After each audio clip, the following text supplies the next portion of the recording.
जय श्री सीताराम जी महाराज की जय हो। श्री रामचरितमानस में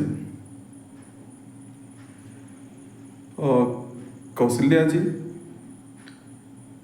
और महाराज दशरथ का संवाद सुनने को मिलता है। कैकेयी और दशरथ का भी संवाद मिलता है, लेकिन सुमित्रा जी का और दशरथ जी का कोई संवाद मानस में प्रत्यक्ष रूप से नहीं दिखाई देता। क्या कारण रहा होगा? जब महाराज दशरथ ने गुरु वशिष्ठ के आदेशानुसार श्रृंगी ऋषि को बुलवाकर पुत्रेष्टि यज्ञ करवाए, तो उस पुत्रेष्टि यज्ञ में भगत सहित मुनि आहुति दीने, भक्ति के साथ, विश्वास के साथ, श्रद्धा के साथ उसमें आहुति दी गई और अग्निदेव प्रकट हुए। उन्होंने खीर दिया। खीर दे करके समझाए कि महाराज यह लीजिए और इस प्रसाद को अपनी महारानियों में जो जिस योग्य जिसको आप समझते हैं उसको उस ढंग से बांट दीजिए। दशरथ जी उस खीर को लेकर के आगे बढ़ते हैं। अब उसके बाद जब तुलसीदास जी लिखते हैं कि जब महाराज दशरथ अपने रनिवास में जाते हैं तो वहाँ सभी रानियों को बुलाते हैं। तबह राय प्रिय नारी बुलाई, कौशल्यादि तहाँ चली आई। महाराजा ने महारानियों को बुलाया तो कौशल्या आदि मतलब कौशल्या, कैकेयी, सुमित्रा सभी लोग वहाँ पर उपस्थित हुई। अर्ध भाग कौशल्य दीना, जो खीर था उसका आधा भाग करके महाराज दशरथ ने कौशल्या को दे दिया। रहो सो उभय भाग पुन कीन्हा, जो बच गया उसका फिर दो भाग बना दिए और वो दो भाग बनाने के बाद उसमें एक भाग कैकेयी को दे दिए। बचा एक भाग, उसे दशरथ जी ने फिर दो भागों में बांटा। वहीं सुमित्रा भी खड़ी थी, लेकिन गोस्वामी जी लिखते हैं कि जो दो भाग हुआ वह दिन ही कौशल्य हाथ धरी, कौशल्या और कैकेयी के हाथ में पुनः उसको धरे। कौशल्या और कैकेयी के हाथ में उन्होंने उसको दिया, एक टुकड़ा कौशल्या को, एक कैकेयी को। सुमित्रा को स्पर्श क्यों नहीं किया? सुमित्रा को क्यों नहीं दिया? एक किंवदंती कही जाती है, छेपक जुड़ा हुआ है कि सुमित्रा बहुत ही सुंदर थी।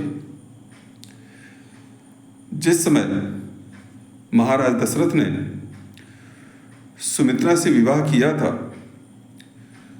और विदा करा के लेकर आ रहे थे, तो सुमित्रा इतनी सुंदर थी कि राजा दशरथ एक टक सुमित्रा की तरफ ही देखते रहे। उन्होंने अपनी दृष्टि सुमित्रा के चेहरे से हटाए ही नहीं। रथ आगे चलता रहा। रास्ते में सप्तर्षि मिले। सप्तर्षियों की तरफ भी महाराज ने ध्यान नहीं दिया। सप्तर्षियों ने उन्हें आवाज भी दिया, लेकिन वे इतने रूप में तल्लीन थे कि सप्तर्षि की तरफ ध्यान नहीं दिए। उनकी आवाज पर भी उतर करके उनको प्रणाम नहीं किए। शिष्टाचार का जो प्रारूप होता है उसको नहीं किए और एक टक सुमित्रा को ही देखते रहे। सप्तर्षि को क्रोध आया और उन्होंने कहा कि राजन, तुम इसके रूप पर इतने मुग्ध हो गए हो कि तुम्हें शिष्टाचार का भी ज्ञान नहीं रहा। जाओ, हम तुम्हें श्राप देते हैं कि आज के बाद से सुमित्रा को अगर तुमने स्पर्श भी किया तो तुम्हारा प्राणांत हो जाएगा। इसी बात को याद करके महाराज दशरथ ने अपने हाथ से सुमित्रा को वह खीर नहीं दिया था। जो 2 भाग हुआ, एक भाग कौशल्या के हाथ में रख दिए और एक भाग कैकेयी के हाथ में रखे, और कौशल्या और कैकेयी ने अपने हाथों से सुमित्रा को दिया। चूंकि सुमित्रा को 2 भाग मिला था इसलिए उनके 2 पुत्र हुए। सुमित्रा त्याग और वैराग्य की मूर्ति। सुमित्रा ने वह खीर पायस को ग्रहण की और उन्होंने कहा कि अगर मुझे 2 पुत्र होते हैं तो हम अपने दोनों पुत्रों को आप लोगों के पुत्रों की सेवा में लगा देंगे। खीर के प्रभाव से भगवान श्री रामचंद्र जी का अवतार हुआ। माता कैकेयी के यहाँ भरत का अवतार हुआ।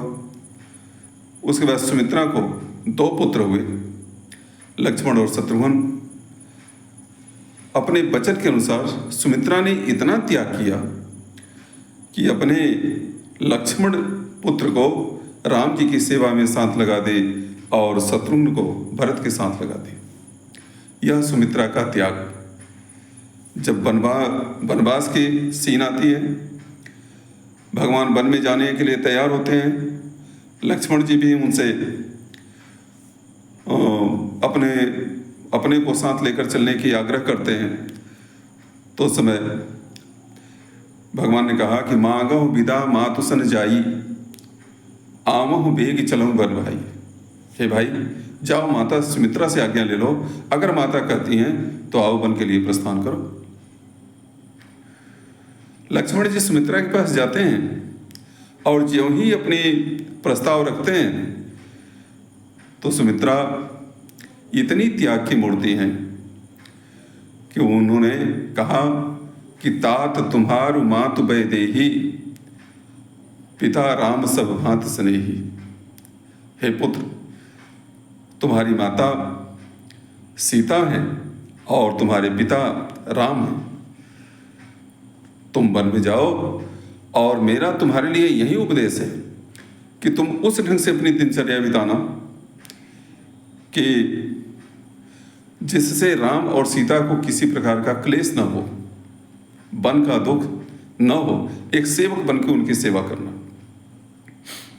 और काम, लोभ, मोह इसके बस में सपने में भी मत होना।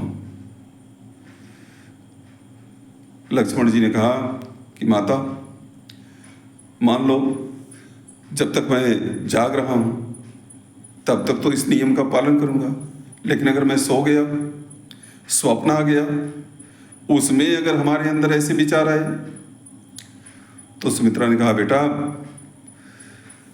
तुम जो है स्वप्न में भी काम के, मोह के, लोभ के अधीन मत होना। यह मेरा तुम्हारे लिए आदेश है। लक्ष्मण ने कहा कि माँ, अगर आपका ये आदेश है तो यह लक्ष्मण आपके चरणों की सौगंध खाकर ये प्रतिज्ञा करता है कि जब तक भगवान वन में रहेंगे मैं सोऊंगा ही नहीं। जब मुझे नींद ही नहीं आएगी, सोऊंगा नहीं, तो स्वप्न कहाँ से आएंगे और स्वप्न में को विचार कहाँ से आएगा। प्रतिज्ञा करके लक्ष्मण जी निकलने लगते हैं। सुमित्रा ने कहा कि बेटा, तुम्हारे इस त्याग से आने वाले समय में जब जब लोग राम और सीता का ध्यान करेंगे, नाम लेंगे, तो तुम्हारा भी नाम लेंगे। जहाँ भी राम और जानकी का मंदिर होगा वहाँ लक्ष्मण, तुम्हारा भी वहाँ पर मंदिर होगा। तुम भी उनके साथ रहोगे। यह मेरा तुम्हारे लिए आशीर्वाद है। यह सुमित्रा जी, इन्होंने इतना त्याग किया, अपने दोनों पुत्रों को अपना सर्वस्व त्याग करके, जरा सा भी लोभ मोह की भावना न रखते हुए त्याग की मूर्ति सुमित्रा ने, यह जो है अपने दोनों पुत्रों को एक कौशल्या के पुत्र राम के साथ और एक कैकेयी के पुत्र भरत के साथ लगा देती हैं। यह सुमित्रा जी का त्याग है। इतनी महान सुमित्रा, उनका नाम जो है सौमित्रा, सुंदर मित्र। और मित्र कौन होता है? मित्र वही होता है जो हमारे अंदर की अच्छाइयों को भले व्यक्त न करे, लेकिन हमारे अंदर की बुराइयों को दूर करने का प्रयास करे, वही सच्चा मित्र होता है। सुमित्रा जी के त्याग, तपस्या, वैराग्य, निष्ठा, श्रद्धा की जितनी भी बात की जाए वह सब कम है। इस भाग में हमने सुमित्रा जी पर चर्चा किया। अगली बातें अगले भाग में बात करेंगे। जय जय श्री सीताराम जी महाराज की जय हो।